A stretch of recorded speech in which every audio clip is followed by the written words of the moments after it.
Good afternoon. I am honored to present my research on microplastics in Lake Tahoe's early winter surface waters. Quick show of hands. Who here has seen microplastics in the field? Thank you for sharing.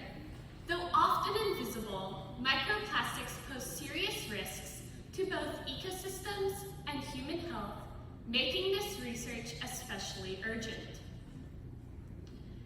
Microplastics are defined as synthetic polymers ranging from 1 micrometer to 5 millimeters. Found in marine and freshwater systems, they harm wildlife through ingestion and bioaccumulation. Despite growing attention to microplastics in the ocean, freshwater systems, especially alpine lakes, are understudied.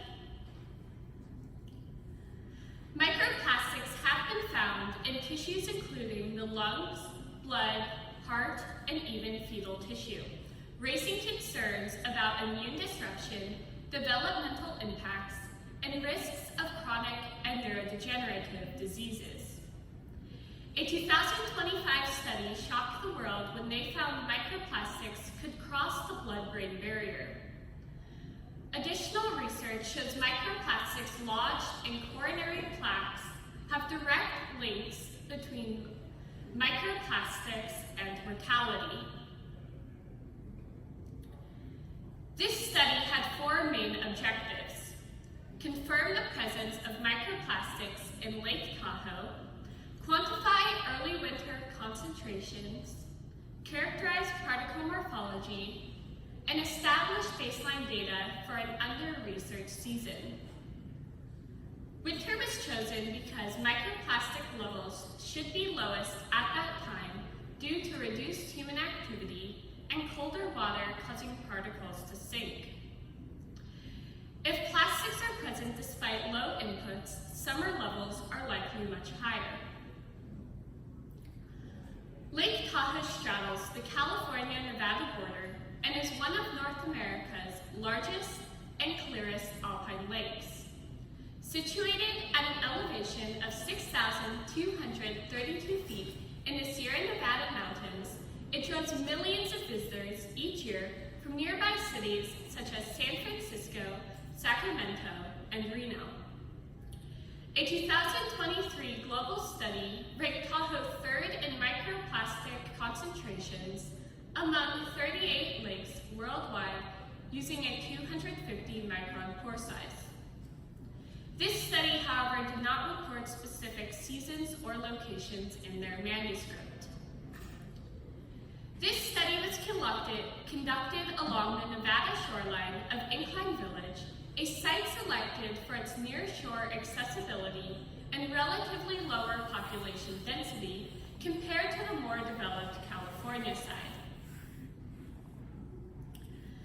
Samples were collected on November 24th and December 1st, 2024, along a 4.5 kilometer offshore transect using a 350 micron custom filter.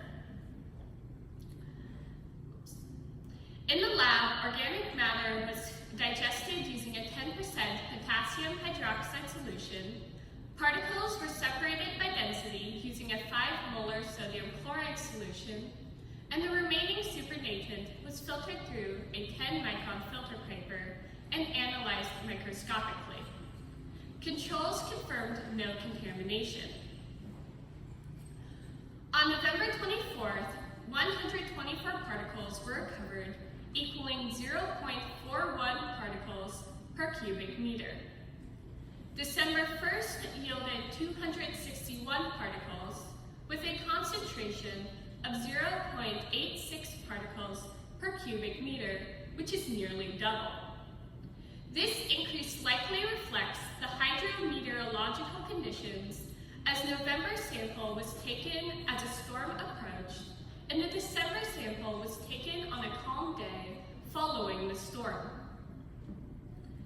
These photomicrographs, captured at 4 times magnification, display the collected microplastics' wide range of sizes and shapes, highlighting diverse pollution sources and the complexity of cleanup efforts. We analyzed 69 particles in detail, identified 36 as fragments and 33 as fibers or filaments.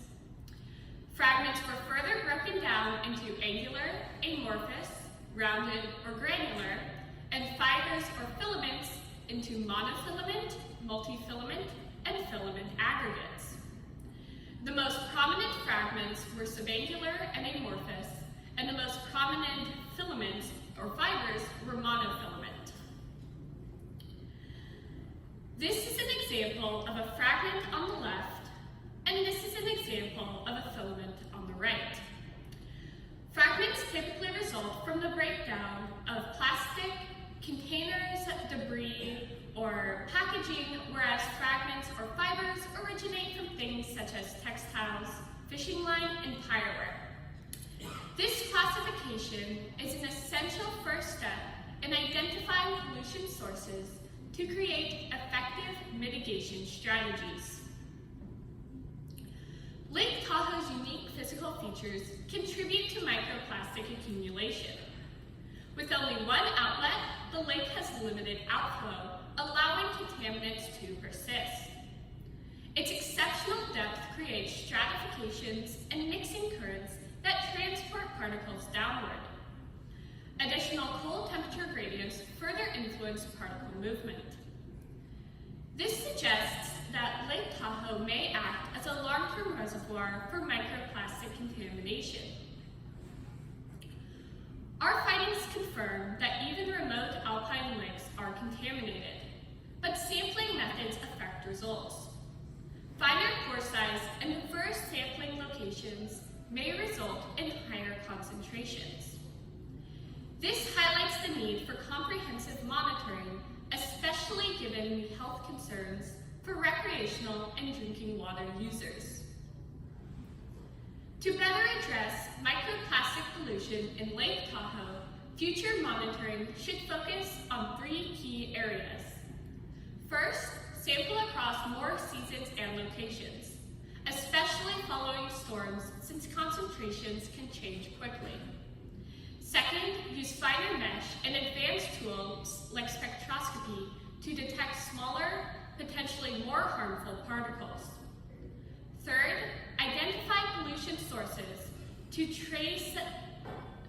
help implement more targeted mitigation strategies. These steps will improve our understanding and guide targeted policies and innovations to protect Lake Tahoe. From 2020 to 2024, the nonprofit Clean Up the Lake conducted a full 72-mile underwater cleanup of Lake Tahoe's shoreline. Divers removed over 21,500 kilograms of trash, including 11,600 plastic items. In 2023, League to Save Lake Tahoe gained international attention when they removed nearly 3,900 kilograms from 6 beaches in just 3 hours. Both efforts highlight the scale of pollution and the need for sustained monitoring to understand microplastic sources. Think about your day so far. How many plastic items have you used? A wrapper? A coffee lid? A toothbrush? Have you thrown away anything today that will outlive you? Even when we don't see it, it's already in motion, breaking down, traveling, persisting. Cleanups help, but they can't solve the problem alone. We need accountability tools, targeted beach fees, and support for sustainable materials and plastic alternatives. Lake Tahoe demands ongoing monitoring, cleanup, policy action, and public engagement. Every one of us has a role to play in protecting these vital freshwater resources for future generations. Microplastics may be small, but their impact is massive. I welcome your questions and insights and appreciate you listening to me today.